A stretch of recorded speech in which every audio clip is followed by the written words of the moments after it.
जय हिंद दोस्तों, सैनिक समाचारों में आपका हार्दिक स्वागत है। आज बात करते हैं सबसे पहले हेडलाइंस की। हेडलाइंस में बात करूंगा सबसे पहले, क्या केंद्रीय कर्मचारियों की न्यूनतम पेंशन बढ़ेगी और आखिर डिफेंस मंत्रालय के अंडर कितने पेंशनर्स आते हो, कितना आता है खर्चा, यह सवाल पूछा गया था। यानी पेंशन कल्याण मंत्री जी से आखिर क्या जवाब दिया है। और दूसरी बड़ी बात, हाँ जी दोस्तों, चुनावी एजेंडा, अब 2024 में आपकी बेसिक पे और पेंशन में अभूतपूर्व बढ़ोतरी होगी।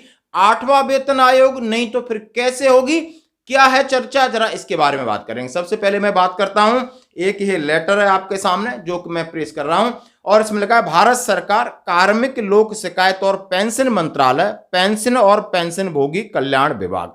लोकसभा में उनसे पूछा गया, बहुत सारे सवाल पूछे गए कि इस महंगाई के दौर में क्या केंद्रीय कर्मचारियों के जितने पेंशनर्स हैं, पहले तो पेंशनर्स अलग अलग विभाग में कितने हैं वो बताएं मंत्री जी, और सेना में कितने हैं, फैमिली पेंशन कितने हैं, उनके ऊपर कितना खर्च है, और इस महंगाई के दौर में उनके लिए बड़ा जीना मुश्किल हो रहा है, क्या आप न्यूनतम पेंशन बढ़ाने जा रहे हो कि नहीं। इसके सवाल और उनके जवाब जरा कहते हैं। यह है 2/8/2023 को आंतरिक प्रश्न 2200। क्या प्रधानमंत्री जी ये बताने की कृपा करेंगे कि सरकारी विभागों, सरकारी एजेंसियों और संगठनों से प्रति वर्ष पेंशन, पारिवारिक पेंशन आदि प्राप्त करने वाले व्यक्तियों की संख्या कितनी है और स्टेट वाइज कितनी। क्या सरकार विगत वर्षों में बदलती कीमतों को ध्यान में रखते हुए, महंगाई को ध्यान में रखते हुए न्यूनतम पेंशन में वृद्धि करने पर विचार कर रही है, यदि हाँ है तो क्या प्लानिंग है। इस संबंध में कोई विभागीय मंत्री या मंत्रालय की कोई मीटिंग हुई है, उसका ब्यौरा देने की कृपा करें। बिल्कुल आप समझ सकते हो, अभी ये संसद का सेशन चल रहा है और इसमें ये सवाल, बहुत सारे सवाल हैं जो आते हैं और हम सबको जानना बहुत जरूरी है। इसके बारे में जो कार्मिक लोक शिकायत और पेंशन मंत्रालय के प्रधानमंत्री कार्यालय में राज्य मंत्री डॉक्टर जितेंद्र सिंह क्या जवाब दे रहे हैं, चला ये देखेंगे। उन्होंने कहा है कि पहले पेंशनर्स कितने, उन्होंने बोला केंद्रीय पेंशन लेखा कार्यालय सिविल पेंशन के लिए और रक्षा रेखा कार्यालय रक्षा पेंशन भोगियों के लिए, दूरसंचार और रेलवे और डाक विभाग ये उनके अंदर आते हैं।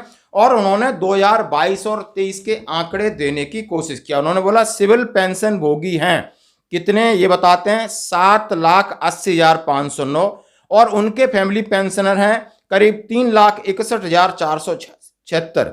और रक्षा पेंशन भोगी कितने हैं, यानी रक्षा पेंशन भोगी आप समझ सकते हो, वो हैं, उन्होंने बताया लगभग आपके 23,31,388। जो हम बात आंकड़े 28 लाख की करते हैं तो पहले टोटल लगा के देखते हैं कितना, यह है 23,31,388। और फैमिली पेंशन कितने, उन्होंने बताया 8,35,043। लगभग आप समझते हो यानी 31.5 लाख से ज्यादा हैं रक्षा पेंशन भोगी। और उनके ऊपर खर्च कितना आता है, 1,25,269 करोड़, इतना करोड़ आता है। 125,269.42 करोड़ आता है एक साल का, ये उनका पेंशन है। इसी तरह दूरसंचार विभाग, रेलवे पेंशन विभाग और डाक का अलग अलग उन्होंने बताया कि सरकार के ऊपर उन्होंने आंकड़े जाहिर किए हैं कि 2,41,777 करोड़ रुपए का खर्चा आता है दोस्तों। और ये जैसे उन्होंने कहा कि केंद्र सरकार के अधीन न्यूनतम पेंशन, कुटुंब पेंशन की राशि 900 रुपए प्रतिमास है। और बाकी उन्होंने कहा है कि न्यूनतम पेंशन और फैमिली पेंशन बढ़ाने का अभी तक कोई प्रस्ताव नहीं है, लेकिन बदलती महंगाई और आधार दर पर उन्हें हम डीए दे रहे हैं और जो भी कुछ होगा वो आपको 2024 में होगा, यानी 2024 में होगा, ये जवाब दिया है। अब 2024 में क्या होगा इसकी खबर आपको जरूर सुननी है, बड़ी इंटरेस्टिंग है। हर न्यूज चैनल आज इसी की बात कर रहा है, क्यों, कब, कैसे, यानी 8वां वेतन आयोग कब होगा, गठन कब होगा, लागू कब होगा, सबको पता है 1 जनवरी 2026 में ड्यू है। लेकिन इसके लिए जो संरचना है, जो उसका ऑर्गेनाइजेशन है, 2023 में हो जाना चाहिए था। लेकिन सरकार के जो वित्त मंत्री पंकज चौधरी ने जब से राज्यसभा में जवाब दिया है तब से सवाल उठ के कि सरकार की मंशा क्या है। तो अभी एक आर्टिकल छपा है कि लगातार डीए बढ़ रहा है और डीए के ऊपर सरकार का कोई कंट्रोल नहीं है और 8वां वेतन आयोग गठन के ऊपर सरकार चुप है, इसका मतलब वो नहीं कर रही है। उनका क्या गुप्त एजेंडा है, उन्होंने कहा हाँ जी 2024 में आम चुनाव है और सरकार उसकी पूरी तैयारी कर रही है। और जैसे कि उन्होंने ये भी हवाला दिया है कि 50% डीए भी होने वाला है और क्यों न इस मौके पर बहती गंगा में हाथ धो लिए जाएं। चुनाव भी है और चुनाव का वर्ष भी है, और इस वजह से उन्होंने किसी एक फार्मूला पर विचार, और सर्वे चल रहा है 100% सत्य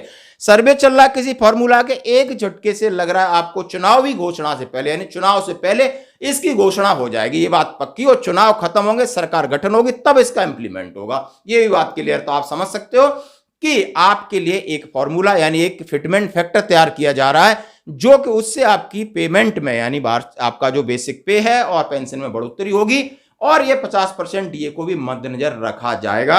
ऐसी सूचना आप समझ सकते हो किस फॉर्मूले पर विचार कर रही है, एक्वायर्ड फॉर्मूला हो या और कोई फैक्टर हो, क्योंकि इसकी सिफारिशें 7th सीपी में ऑलरेडी दी जा चुकी हैं कि सरकार के पास खुला हाथ है, उसको 10 साल का इंतजार करने की जरूरत नहीं है। पहले ही उन्होंने अधिनियम बना रखा था कि सरकार जब चाहे जब आपकी पेंशन और पे में बढ़ोतरी कर सकती है। तो ये सरकार इतनी चालाक है, इतना इनका बड़ा दूरदर्शिता है, ऐसी प्लानिंग है कि जरूर कोई चीज दें तो उसका फायदा वो खुद ज्यादा उन्हें मिलना चाहिए। आपको यदि वो 1 रुपए का फायदा देते तो उन्हें 10 रुपए का मिलना चाहिए, ताकि उनकी सरकार अगले 5 साल तक बनी रहे और उसका गठन हो जाए, जिसके लिए वो हर प्रयास करेंगे, किसी से भी नहीं चूक सकते। आज की खबरों में इतना ही, बने रहिए हमारे साथ। जय हिंद।